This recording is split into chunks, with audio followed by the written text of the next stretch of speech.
Saudara dan saudari yang terkasih,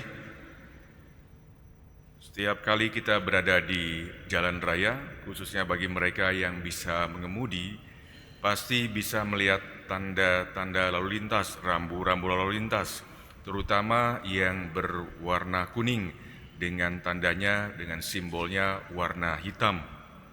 Entah misalnya ada tikungan yang tajam, ada penyempitan jalan, ada penyeberangan jalan, ada jalan licin, rawan, serta longsor, ada persimpangan dan sebagainya.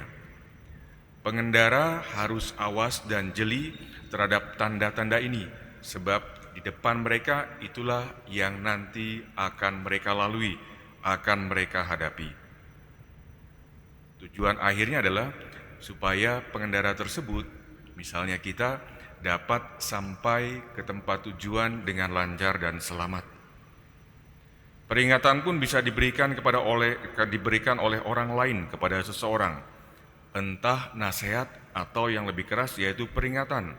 Misalnya, jika rekan saya, teman saya akan berjalan jauh melewati rute yang berbahaya yang pernah saya lewati, atau mengambil suatu tindakan yang mempunyai risiko untuk kegiatan tertentu.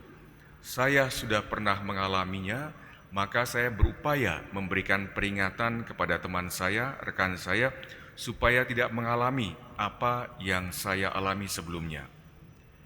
Saudara dan saudari yang terkasih, hari ini Yesus memberikan nasihat dan peringatan kepada Nikodemus.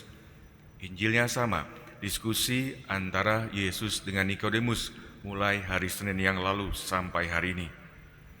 Yesus memberikan nasihat, peringatan kepada Nikodemus tentang terang dan gelap, di mana dikatakan manusia lebih memilih kegelapan dan datang kepada kegelapan supaya perbuatan-perbuatan mereka yang jahat tidak ketahuan dalam kegelapan. Sungguh terlihat jelas dalam bacaan pertama, ketika imam besar Yahudi dan para pengikutnya mengikuti kegelapan dan berbuat jahat melawan kehendak Allah sendiri, yaitu perbuatan baik yang dilakukan oleh para rasul. Dalam kegelapan tidak ada warna dan tidak ada cahaya. Kegelapan tidak menghilangkan kemampuan kita untuk melihat.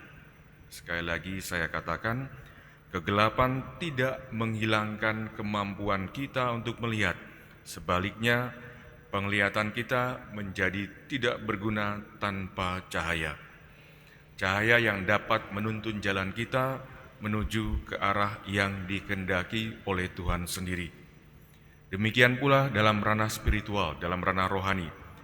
Ketiadaan Tuhan membuat kita tidak bisa melihat dalam kehidupan keseharian.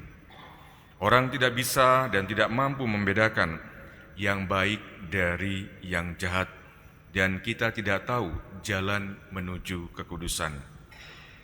Demikian pula terang Kristus memungkinkan kita berjalan dalam koridor iman yang seharusnya.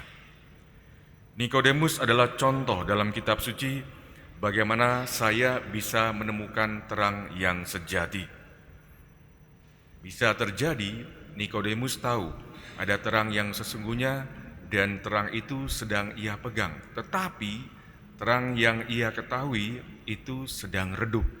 Maka dia sadar, dia tahu ia harus datang kepada terang yang sesungguhnya, supaya terang yang saya yakin ini, yang terang saya yang amin ini dapat bersinar dengan lebih jelas lagi.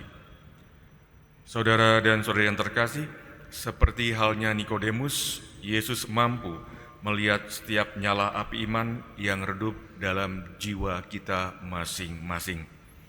Ketika Yesus melihat terang kita redup, maka Ia akan memberi peringatan supaya kita sadar bahwa terang kita mulai redup dan kita diminta untuk datang kepada Kristus sendiri.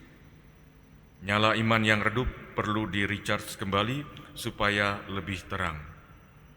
Apakah kita juga sama seperti pengalaman Nikodemus, yaitu membuka diri kita dan membiarkan terang itu menerangi jalan hidup kita, atau malahan lebih memilih kegelapan supaya perbuatan-perbuatan saya yang jahat tidak diketahui oleh orang lain. Mari kita hening sejenak.